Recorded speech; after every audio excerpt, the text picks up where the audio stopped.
Sur la mise à niveau budgétaire, ce que j'aurais à dire sur la mise à niveau budgétaire, c'est que franchement, on se rend compte que c'est le cynisme à son plus pur état, un pyromane qui veut se transformer en pompier, et alors qu'il a coupé dans la chair pendant des années avec l'austérité, il voudrait nous faire croire aujourd'hui que c'est grâce à sa bonne gestion. Sa bonne gestion, ça se résume à des coupures dans la chair. Donc, je pense que c'est important de le dire parce que c'est très décourageant en politique de voir les tactiques actuellement qui sont utilisées par le gouvernement de Philippe Couillard. Donc, voilà pour la mise à jour budgétaire. Du côté de la loi sur le cannabis déposée par le gouvernement, en fait, je voudrais dire que moi, j'appuie les demandes qui ont été faites hier par les agriculteurs de faire en sorte que l'ensemble de la culture du cannabis se fasse au Québec. Et d'ailleurs, nous avons fait des représentations dans ce sens-là lors des séances techniques sur le projet de loi. D'ailleurs, dans la loi, je salue le fait que ce soit une société d'État qui fasse la distribution, mais là, il faut regarder le volet de la production. Et dans le volet de la production, nous avions des questions justement pour faire en sorte que la production puisse se faire au Québec au niveau de la culture du cannabis. Et la réponse que nous avons eue du gouvernement, c'est que ce serait pas possible parce qu'il n'y aurait pas la capacité au Québec de pouvoir produire pour toute la demande. C'est complètement ridicule, cette réponse-là. Je ne comprends même pas qu'ils aient osé offrir une telle réponse. C'est certain, je veux dire, écoutez, faire pousser des plants de cannabis, c'est pas plus compliqué que de faire pousser des tomates. Fait qu'il n'y a aucune raison que les cultivateurs québécois ne soient pas capables de fournir la demande. Et l'UPA parle même de à peu près, je dirais, 325 millions de revenus pour les cultivateurs. Et c'est pas hurluberlu de regarder que ça se fasse au Québec. Je vous dirais, le Nouveau-Brunswick a déjà pris la décision qu'il se servirait de ce volet-là justement pour créer d'emplois. Il parle de 400 emplois au Nouveau-Brunswick et que la culture se ferait seulement qu'au Nouveau-Brunswick.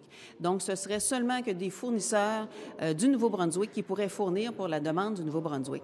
Donc, je pense qu'il faut le regarder également au Québec. Donc, on a du côté de la distribution regardé ça avec une société d'État. Et là, il faut s'assurer que du côté de la production, que ce soit les cultivateurs québécois qui puissent en bénéficier et non pas qu'on importe ça d'ailleurs, soit des autres provinces canadiennes, en particulier l'Ontario ou d'ailleurs.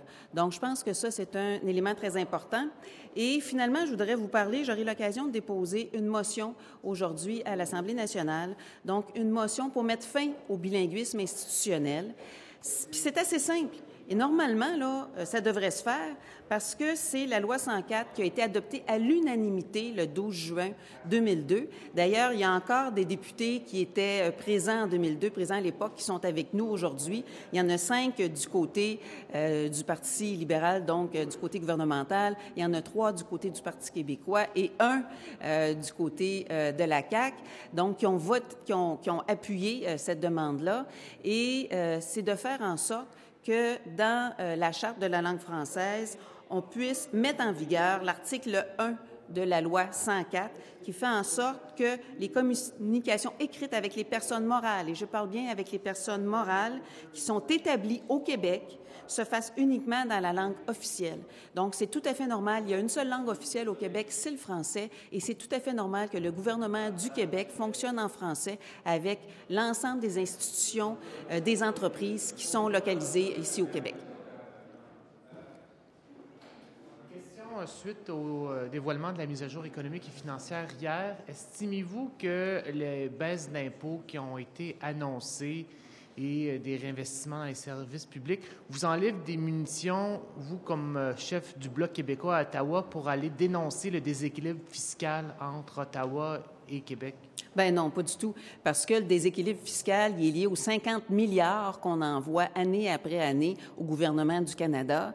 Et le gouvernement du Canada, dans les champs de sa compétence, il fait toujours de l'ingérence dans les champs des compétences du Québec. Il n'y aurait pas de besoin de 50 milliards. Il n'arrête pas de s'ingérer dans nos champs de compétences, que ce soit la santé, que ce soit l'éducation. Donc, c'est ça le déséquilibre fiscal. C'est que le gouvernement canadien va faire des ponctions beaucoup trop importantes par rapport aux services qu'il offre au Québec. Et d'ailleurs, je pourrais vous en dire long sur même les services de sa juridiction quand on regarde du côté de l'immigration puis de l'accueil des réfugiés en particulier. Puis là, ça va recommencer là, avec Donald Trump qui a décidé qu'il mettait fin là, au statut temporaire des résidents de plusieurs centaines de milliers de personnes.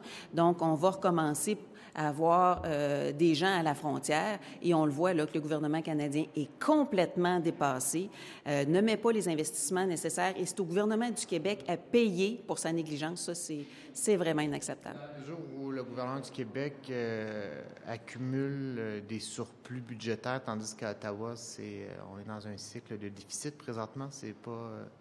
à première vue, difficile à vendre, là, aujourd'hui, le déséquilibre fiscal? Moi, je pense pas du tout, parce qu'on envoie plus d'argent que les services qu'ils nous offrent.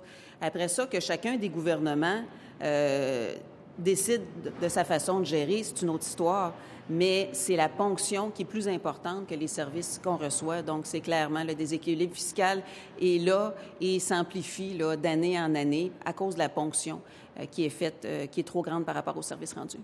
En marge du 40e anniversaire de la Charte de la langue française, le gouvernement libéral a réitéré qu'il n'entendait pas donner suite à l'article de la loi 104.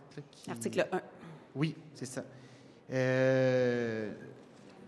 Comment vous expliquez ce refus-là à donner suite à une loi qui a été premièrement, adoptée? c'est de renier la position de 5 de ses membres qui étaient présents et ça a été adopté à l'unanimité.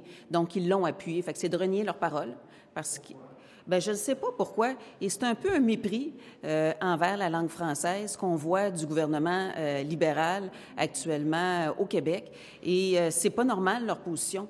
Il y a une seule langue officielle au Québec. C'est tout à fait normal que le gouvernement, qui a une seule langue officielle qui est le français, communique en français.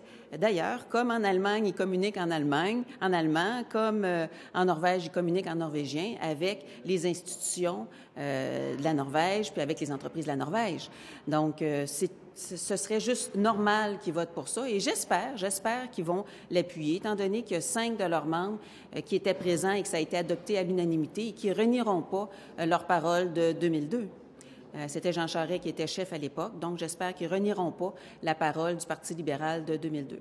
Est-ce que vous savez s'il y a un réel problème? Est-ce que le gouvernement communique très clairement en anglais? Et d'ailleurs, c'est une motion qui est en appui aux partenaires pour un Québec français qui regroupe là, des centaines de milliers de personnes et on se le fait dire régulièrement par le syndicat de la fonction publique d'ailleurs du Québec qui se retrouve obligé de communiquer en anglais avec soit des institutions gouvernementales même au Québec ou avec des entreprises au Québec, ce qui n'est pas normal. On parle des personnes morales là, on parle pas des individus, on parle des entreprises, on parle des différentes institutions. Il y a une seule langue officielle au Québec, c'est le français et actuellement c'est très problématique.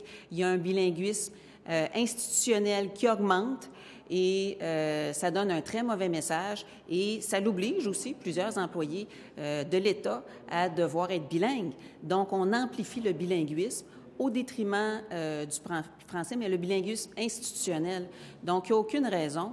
Et d'ailleurs, la Société Saint-Jean-Baptiste a envoyé une mise en demeure à la mi-septembre au gouvernement de Philippe Couillard pour la mise en vigueur de cette loi-là. Donc, je pense que c'est tout à fait normal que ça se fasse. Merci. Merci.